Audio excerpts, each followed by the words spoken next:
Sekendin daqiiqaan sa'an jijjiiramee sa'aanis guyyaadhaan bakka buutee shir jechuudhaan soomana soddomirraa guyyaa hedduu fuunee ammaan tana hanga guyyaa qubaan lakkaawamuutu nu hafa.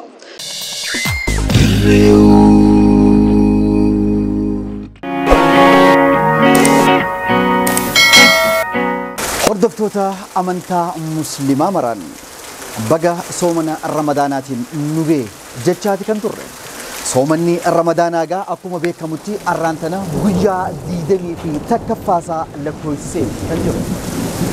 Guyyaa 20 tokkichaa kana keessatti gaa akkuma beekamutti namoonni hedduun roga gargaarsa godhuudhaatiin waan garaagaraa godhaati kan argamanii. Arraan tanaafis gaa bulchiinsa Direwood keessatti akkuma amma dura waada isinii galamee turetti hawaasni Direwood akka Minisootaa ijoolleen Direwood rakkataa isaanii gargaaruudhaaf arraan tana marsaa lammaffaadhaatiif ammas nama 50 oliif raashina midhaan nyaataa kennuudhaaf haal duree mijeeffatee as keessatti kan argamu. Haalli qilleensaa kan Direwood duumee isaa fi rooba qabbantinis jabeesseeti kan jirtu. Akkuma ilaalaa jirtan kanatti gaa roobni guddaan ammallee roobutti jira. Akkamitti waan kanaa kannaan yaada nutti taatee jirti. Ta'eetis garuu namni dhufee kun deebi'uun qabu jechuudhaan bifa nama kanneeniif ittiin gaggeessinee jira. Hawaasa Direwood kan Minisootaadhaati sagantaa kana kan isin qopheessaa jiru. Iskandar Aliyyiitiin. Editaraa fi qopheessaan sagantichaa Sharmaarkee Adamii Ramadaan Adam kaameraadhaan nu faana jira jechuudha. Soomanni irra 20 takka kan nuuf guyyaa 8 jechuudha. Kanaafuu guyyaa 8 kana kanaas warra wajjin khayrii dalagatu nu haa godhu isiniin jechaa Sudaan kan sagantaa guyyaa irraan tanaatti gama soliin dabarra.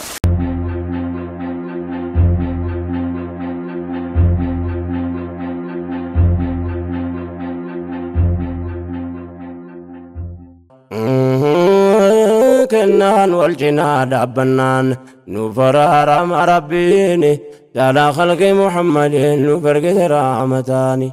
Hawaasa Direwood kan Minisootaa warraaqsa diddaa hiyyummaa irratti xiyyeeffatee akkuma ammaan duraatti namoota dadhaboo ta'an waliif deeggarsa midhaan nyaataa arraabseeti kan ture. Qindeessaa sagantichaa dargaggoo Arraajuu Himee Yusuf achitti arginee dubbisneeti kan turre. Gaafiin dura isaaf dhiyeessineefis deebii akkanatti nuuf kenneeti ture. Proogiraamni kun taraa lammaffaaf godhu jirra.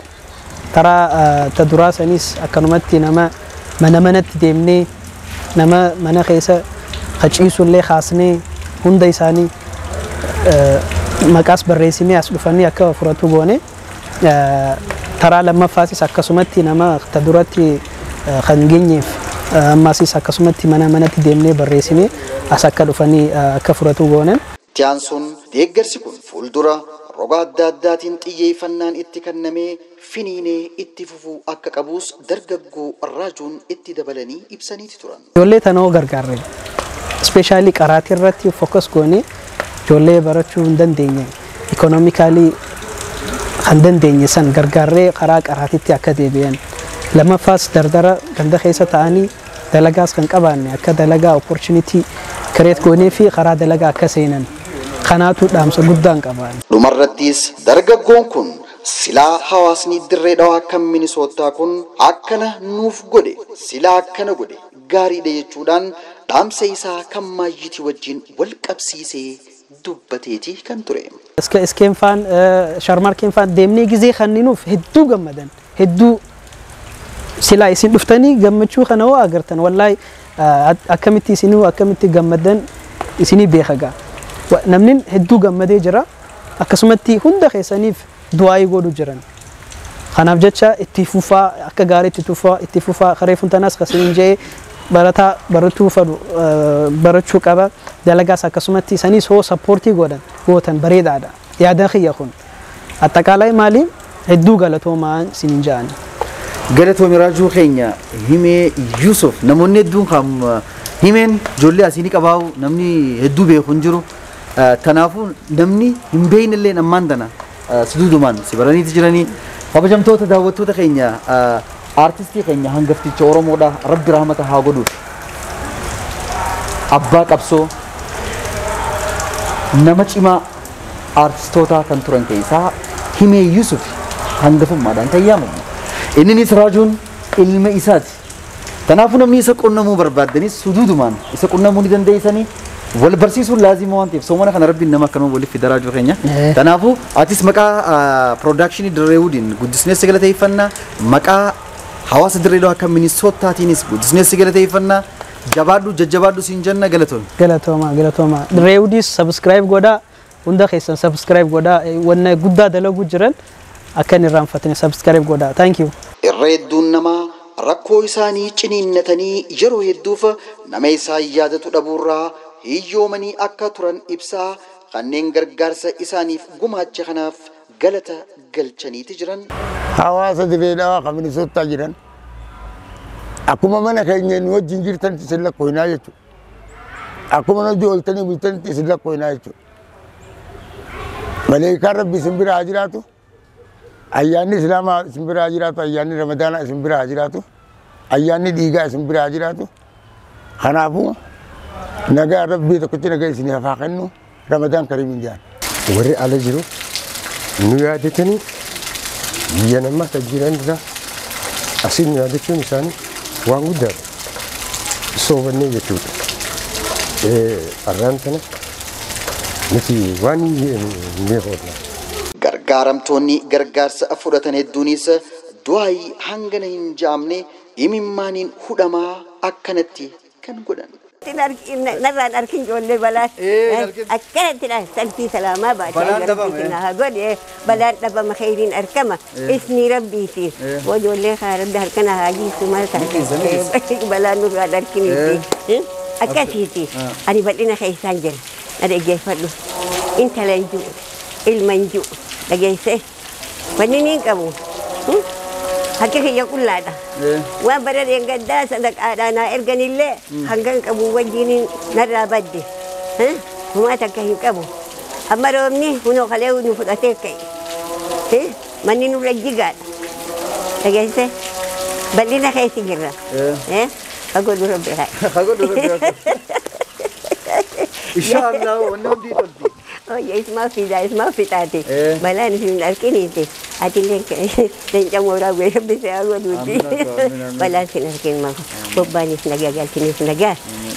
Hakan nu rabbi balaan isin arkin ijoolleeti. Adil isin haa godhuun jaan. Qoree gaddaadhaa rabbi isin haa godhuun jaan. Ta'umaarran dhaabban. Salphii salaamaa baate rabbi haa godhuun jaan. Lilmee hijaa hulluuxe rabbi haa godhuun jaan. Gufuun isin hin dhayiniin jaan. Ariitan qaba. Dheeysitan baha. Harka keessan. Karra arshi ibanaa isin haa godhuun jaan. Karra arshi ibanaa isin haa godhuun jaan. Maleekaa keessanillee arjaa isin haa godhuun jaan. Waan harkaan qabatanillee kimiyaata isin haa godhuun jaan. Waan harkaan qabatanillee kimiyaata isin haa godhuun jaan. Waan afaan kaayatanillee tahliila Muhammad isin haa godhuun jaan. Salphii salaamaa baate. Lilmee hijaa hulluuйте. Hulluu qoogama amaan. Ummata Muhammad wajji rabbi isin haa baasun jaan. Magan sitti magan balaan dhabama khayriin arkama bihaqqi subhaana ربك ما يصفون والسلام سلينا والحمد لله رب العالمين يا عزيز يا كريم يا الله مقبول بجاءة الرسول Barreessaan aartiidhaa barreessaan walaloodhaa obbo Ammee Xiqqoonis achitti agarreeti kan turre isatti siinee xiqqoo isaa waliinis haasawaa qooddanneeti kan turre. Hawaasni Direedoodhaa hawaasa fakkeenya biraatiin fakkeenya naannoo biraa hawaasa naannoo biraatiin illee fakkeenya ta'a jechuudha. Akka yaadutti bara deengaddaatti yeroo ammaan tanaa bifuma kanaanii yeroo soomana hawaasa keenya dadhaba waan qaban wali gumaachanii gargaaraa turan. Kun ammaas hawaasa biyyatti hafe dadhabaa biyyatti hafe dadhabaa soomana keessatti hafe dadhabaa jiruu qaalii tana keessatti hafe dhaloota isaa guddina isaa dhala islaamaatii fi kan biraa hundaa'u waan qabanirraa wali buusanii gargaaruun kuni aadaa akka ilmoo namaattis jaalatamtu rabbi birattis jaalatamtu tanaa tan dalagachuu qabnus ji'a soomanaa kana kanuma jechuun barbaade kun haalaan nama gammachiisaa du'aayin isaanii ajabattu nama qabu qabeenya qaba yoo nama qabaatte qabeenya qabda yoo qabeenya qabaatte nama qabda kanaafuu harki lameen faraqa waan taateef jecha kophaa namatti hin tolu namaa wajji namatti tola abbootiin qabeenya daran ifjaarte qabeenya rabbi kan isaniin هذا ببرد أبتون خيري جيا خيري تدلك تسني جيا خنال أقسم جيا خيري نمت دلك تاهم بريدات برد أبتون كم جيتيات kabajamtoota daawwattoota keenya sagantaan gargaarsaa kan hawaasa dirree dhawaa Minisootaatiin marsaa lammaffaadhaatiif godhamee kana fakkaata ture. Nu hordofuu keessaniif galata qabdan jechaa nageettii isiniin jenna. Kennaan wal cinaa dhaabbannaan nu faraarama rabbiini jaalaa khalqi Muhammadin nu bargite raamataani.